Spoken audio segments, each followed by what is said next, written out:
বিশ্বকাপের ফাইনালে ফ্রান্সের কাছে বাজেভাবে হেরেছে আর্জেন্টিনা। শিরোপা হাতছাড়া হওয়ার সেই মুহূর্তে মাঠের মধ্যেই ফেটে পড়েছিল ক্ষোভ। দুই দলের খেলোয়াড়দের মধ্যে বিঁধে গিয়েছিল উত্তেজনা, হয়েছে মারপিট, ধাক্কাধাক্কি।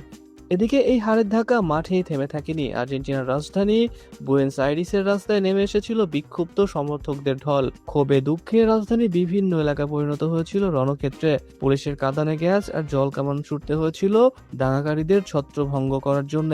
যে শহরটা একদিন আগেও বিশ্বকাপ জয়ের স্বপ্নে বিভোর ছিল, সেই শহরই হঠাৎ ডুবে গিয়েছিল অন্ধকারে। এছাড়া এই শোকের ভার সইতে না পেরে প্রাণ হারিয়েছে আর্জেন্টিনার দুজন বয়োজ্যেষ্ঠ সমর্থক।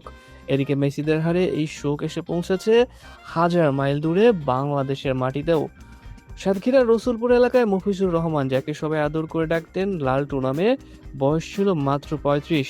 সারা রাত জেগে প্রিয় দলের খেলা দেখে খিচুড়ি খেয়ে বাসায় ফেরার পথে তিনি আক্রান্ত হয়েছিলেন হৃদরোগে। যে টিভি সেটের সামনে বসে তিনি স্বপ্ন দেখেছিলেন মেসির হাতে কাপ ওঠার, সেই স্বপ্নভঙ্গের ধাক্কাই যেন থামিয়ে দিয়েছে তার জীবন।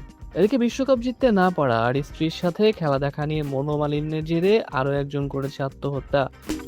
একটা ফুটবল ম্যাচ, একটা গোল, অথচ তার রেশ ধরে ঝরে গিয়েছে এতগুলো প্রাণ। আটলান্টিকের দুই পারে দুই ভিন্ন সংস্কৃতির মানুষের মধ্যে। আর্জেন্টিনার রাজপথের সেই ক্ষোভ আর বাংলাদেশের নির্ভীক এক শহরের সেই নীরব মৃত্যু, দুই ঘটনায় যেন প্রমাণ করে দিয়েছে ফুটবল শুধু একটা খেলা নয়, এটা কোটি মানুষের আবেগের আরেক নাম। এদিকে বিশ্বকাপকে ঘিরে বাংলাদেশে এ পর্যন্ত 12 জনের মৃত্যুর খবর পাওয়া গেছে, যার মধ্যে ছুরিকাঘাতে হত্যা, বিদ্যুৎস্পৃষ্ট হওয়া, হৃদরোগ আর আত্মহত্যার ঘটনাও ঘটেছে।